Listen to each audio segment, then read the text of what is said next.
I was 8 years old when I heard it. A whisper, right in my ear, saying, "Help me." Union Station, Ogden, Utah, 1999. A crowded room, people everywhere. But that voice, it wasn't human. My legs turned to jelly. I ran, heart pounding, and in 30 seconds you'll know why. That moment still claws at me every night. Why it's gotten worse. Stick around. You won't believe where this ends. This is real. Every word. I posted it on Reddit years ago as Temjin. Look, there's the proof. My story, still giving me chills. Here at Friday 13, we only bring you true horror, and this one's mine. 20 plus years later, I can still feel that cold air, hear that whisper, like it's in the room with me now. Let's rewind to 1999, a family trip that turned into something I can't escape. Buckle up, this is going to take us deep. Summer of '99, Union Station was alive. Its 100th anniversary, rebuilt after a fire, torched it in 1924. My family, Mom, Dad, Papa, dragged me along. The place buzzed with people, but the second we crossed the threshold, it hit me. The air thickened, like it was holding its breath. Some rooms felt wrong, too cold, too still, like something was waiting in the walls. We stopped by the tracks. Military trains rolled through, huge rattling beasts. I stood next to Papa, mesmerized, when I saw it. A shadow, tall, thin, by the cart. It didn't walk, it glided. My gut twisted. Then, right in my ear. "Help me." Soft, broken, desperate. I spun around. Nothing. Papa was talking to Mom, laughing. No one else heard. My chest tightened, and I ran, pushing through the crowd, that whisper echoing in my skull. Back at the hotel that night, I couldn't sleep. The room felt wrong, humid, heavy, like wet dirt. Then I heard it again. "Help me." A shadow, a dead eye, a man's voice, pleading. I stared at the ceiling, frozen. A shadow stretched across the wall, longer than it should have been. It moved when I didn't. My breath caught. It slid closer, closer, then vanished. I didn't tell my parents. What kid wants to sound crazy? That day flipped something in me. I couldn't let it go. The whisper, the shadow, it followed me home. Papa got it. He loved the spooky stuff. We started hunting together. Old buildings, anywhere with a ghost story. I'd hear knocks, 3 sharp raps. 3. Smell that decay, earth and rot. But nothing matched Union Station. Still, it was always there. Dreams, corners of my vision, a weight I couldn't shake. I grew up, moved away, tried to bury it, didn't work. Creaks woke me at night. Cold air brushed my neck. I'd tell myself it was nothing. Imagination, stress. But I knew better. It was patient, waiting. Then, months ago, it roared back. I was half asleep when I heard it. My own voice whispering my name from the attic. My heart stopped. Floorboards groaned overhead, pacing, deliberate. That feeling, eyes on you when you're alone, crawled up my spine. The knocking started again. 3 raps, loud, insistent. I grabbed my phone, recorded it. Audio plays. Tap, tap, faint but clear. What would you do? Tell me in the comments. I'm reading everyone. I tried ignoring it. Bad move. Next night, I woke to whispers. Not one voice, but layers, overlapping. Oh, me. How me. How me. I bolted upright. The room stank of decay. In the corner, a shadow, taller than before, watching. I yelled, "What are you?" It didn't move, just stared. Then, gone. I had to face it, climbed those stairs, each step heavier, like the house was pushing back. The attic door hung open. I stepped in, empty, but alive. The air pulsed. My light hit the corner. The shadow stood there, motionless. I froze. "Help me," it said, clear, close. I stumbled back, tripped, ran. Downstairs, out the door, gasping in the night air. It wouldn't stop. I dug into Union Station's history. The fire, 1924, killed dozens. Then, 1942, a soldier, Henry, crushed under a train. His story stuck. Young, alone, mangled beyond recognition. Was it him, pleading, or something worse, using his voice? I couldn't sleep, kept seeing that shadow in my mind, hearing my name in its whispers. I told Jake, showed him my notes, the recordings. He smirked. "You're just tired, man." I snapped. "You didn't hear it." He backed off, but the doubt in his eyes, it cut. I was alone with this. Last week, it broke me. Woke up to my voice inside my head. "Help me." The room spun. I staggered to the bathroom, splashed water on my face. Looked up. My reflection didn't blink when I did. My eyes shifted, black for a second. I screamed, smashed a mirror. Glass everywhere. Was it me? Or it? Tell me what you think it was. I'm begging you, drop it below. It's not just home anymore. I see it everywhere. Work mirrors, car windows, even my phone screen. Whispers bleed through static when I call someone. I'm losing it. Last Tuesday, at work, I caught it. My reflection in the break room glass, mouthing, "Help me," while I stood still. My boss found me staring, pale, sent me home. Friday night, it touched me. Showering, water hot. When I felt it, cold fingers on my neck.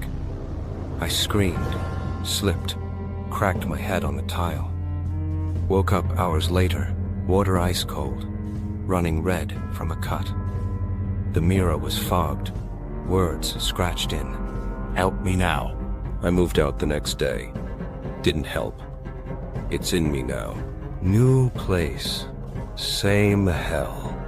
Knocks follow me. Whispers wake me. Yesterday, I set up a camera, caught this. Grainy footage. Me sleeping. A shadow looms over the bed, whispering faintly. I can't trust my eyes anymore. Is it real, Emma? I had to end it. Drove back to Union Station, where it started. Stood by that cot, shaking. The air went dead, too quiet. Then, there, the shadow. Taller, sharper, gliding toward me. I didn't run. "What do you want?" I croaked. It stopped, tilted its head. "Help me." They closed in. I backed up, tripped, fell. "What do you want?" I screamed. Silence. One voice. Low, cold. "You." The shadows merged, towering over me. My scream cut off. Something grabbed my arm, cold as death.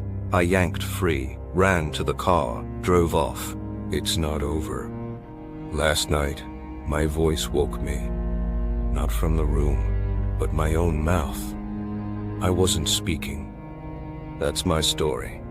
Real, raw, and still eating me alive.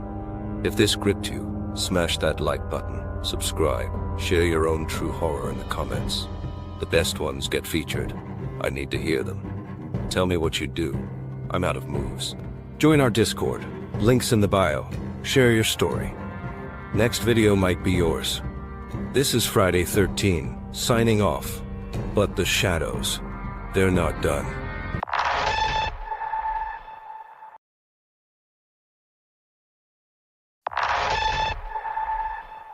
I froze when I heard it, my mom's voice calling my name from the woods behind our house. My chest tightened, heart pounding so loud I could feel it in my throat.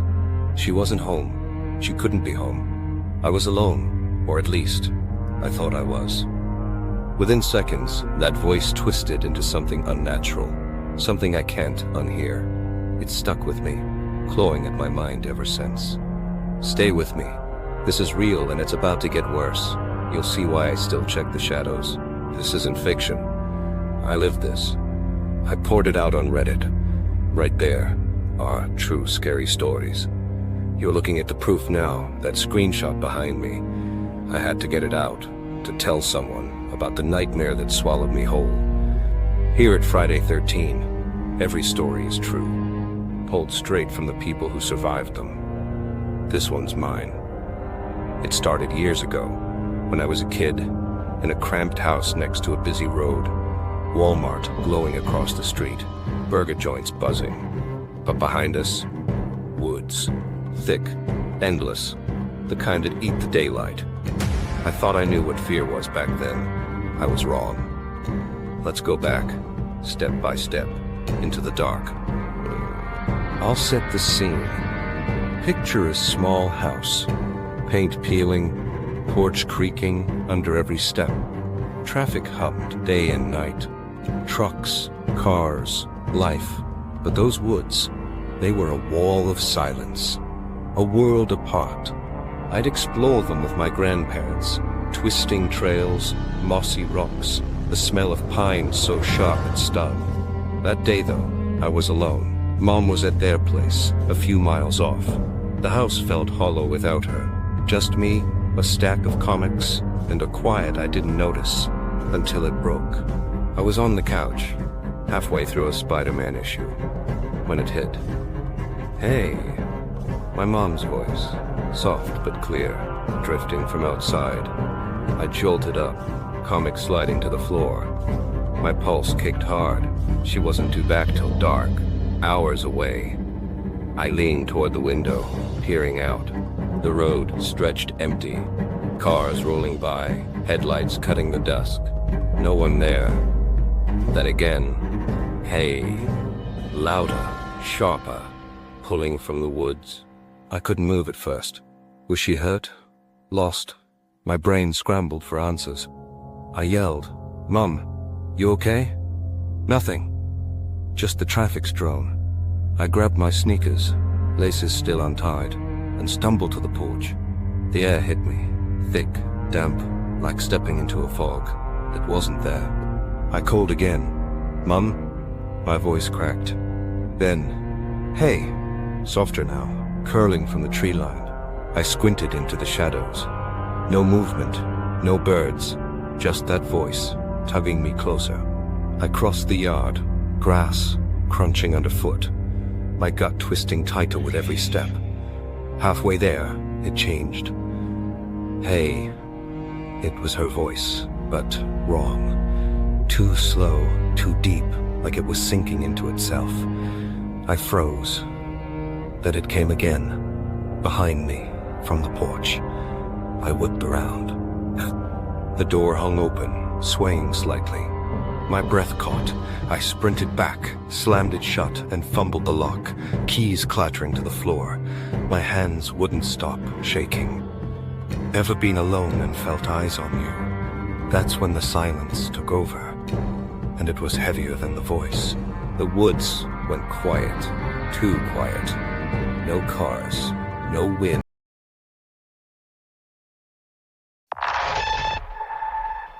I was alone in my apartment, playing Roblox, when I heard it. My mom's voice, calling my name from the hallway. My heart stopped. She wasn't home. She couldn't be home. But her voice, it was so real, so terrified. In 15 seconds, you'll know why I still can't sleep without locking every door. This is real. This happened to me. This isn't just some creepy tale. It's my story, straight from my life. I posted it on Reddit myself, and you're looking at it now. My words, my fear, shared on Reddit. Here at Friday 13, we only bring you real horror, and this one's as real as it gets. It happened back in 2022, when I was just 10 years old, living in a small apartment. I was safe, or so I thought, until that voice shattered everything. Let's go back to that day, when the nightmare began. It was a regular afternoon in 2022. I was 10. A fifth grader, living with my mom in a little apartment on the top floor of a 3-story building. The place wasn't big, living room, kitchen, 2 bedrooms, but it was ours. That day, I was crashed on the couch, lost in Roblox. It was my thing. Zombies, adventures, just me and the screen. The sound of gunfire and groans filled the room, drowning out everything else. My mom was bustling around in the kitchen, getting ready to head out. She poked her head over the couch, her voice soft. "Hey, I'm running to the market for some vegetables. Want me to grab you anything?" I barely glanced up from the game. "No, I'm good. Don't need anything." She smiled, grabbed her bag, and headed out the door. The market was close, just a few streets away, maybe 10 minutes on foot. I heard the door click shut, and then it was just me and the game. The apartment got quiet after she left. The fridge hummed faintly, but otherwise it was peaceful. I didn't mind being alone. I'd done it before. I kept playing, my eyes glued to the screen, totally in the zone. That's when it happened. About 10 minutes after she walked out. I heard my name, Berk, clear as anything. It was my mom's voice, but it wasn't right. It was sharp, panicked, like she was scared, out of her mind. My hands froze on the controller. I whipped my head, froze on the controller. I whipped my head toward the hallway leading to the kitchen. Nothing there, just shadows. My heart started thumping hard. She wasn't back yet. She couldn't be. Then it came again. Berk. Louder this time, desperate. I jumped up, the game still running behind me. "Mom?" I called out, my voice cracking. No reply, just that heavy silence pressing in. I edged toward the hallway, my pulse racing. Maybe she forgot something and came back, but the front door was still locked. I could see the deadbolt from where I stood. I froze. The voice, it wasn't coming from the door. It was closer, like it was in the apartment with me, from the kitchen. My skin crawled. I whispered, "Mom?" Barely audible. Then, a third time, "Berk." So loud, so close, it felt like it was right behind me. I spun around, expecting to see her. Nothing. Just the empty living room, the TV flickering with my paused game. I didn't think. I just ran to the kitchen. My heart was hammering so hard I could hear it in my ears. The room was empty. Counters bare, sink quiet, no sign of anyone. But that voice, it was still ringing in my head, terrified and pleading. "Berk." This time, it sounded off, like it was breaking apart, not quite human anymore. My stomach twisted. I grabbed a kitchen knife from the drawer. My hands were shaking so bad I almost dropped it. I clutched it tight, the cold metal grounding me just enough to move. I checked everywhere, the bedrooms, the bathroom, even the closets. Nothing, no one, just me, alone, with that echo bouncing around my skull. I stumbled back to the living room, knife still in hand, my breath coming in short gasps. I scanned every corner, every shadow. What was that? A ghost? Someone messing with me? My mind was spinning, but nothing added up. I sank onto the couch, staring at the locked door. Waiting for what? I didn't even know. Time crawled after that. I just sat there, the knife next to me, the game droning on with its zombie groans. I couldn't move, couldn't think straight. My phone buzzed, Mom texting she was on her way back. I let out a shaky breath, but the fear didn't leave. When she walked through the door, she found me pale, eyes wide. "What's wrong?" she asked, frowning. I didn't say a word, couldn't. She'd think I'd lost it. That night, I barely slept. Every creak, every shadow, I kept hearing my name, soft and far away. I locked my bedroom door, but it didn't matter. The fear stuck to me like damp air. I never told my mom, still haven't. She doesn't know why I started keeping the lights on, why I jump at every little sound. It's been 3 years. I'm 13 now, but that day still burned into me. We've moved to a new place, a different apartment, but it doesn't help. Sometimes, when I'm alone, I hear it. Burk, soft, like a breath on the back of my neck. I check the windows, the doors, but there's nothing there. Just the memory, replaying over and over. I put it on Reddit because I had to get it out. People commented with their own stories. Voices, mimics, things they couldn't explain. It's comforting, in a messed up way, knowing I'm not the only one. But it doesn't stop the feeling. I still lock everything, still listen too hard in the quiet. Whatever it was, it's not gone, it's waiting. I've tried to figure it out. Maybe it was a prank, someone with a speaker or something. But we were 3 floors up, no way in. And that voice, it was hers, down to the way she says my name, until it wasn't. What wanted me to hear it? Why me? I don't have answers. Maybe it'll come back one day, louder, closer. Maybe next time, it won't just call my name. But if this got under your skin, hit that like button, subscribe, and tell me your own true horror story in the comments. I read every single one. The scariest ones might just make it into the next video. You could be next. Got a story you want told? Jump into our Discord server and share it. Links in the description. We're building a community of real fear, and I want you there. Stay safe, and if you hear your name when no one's around,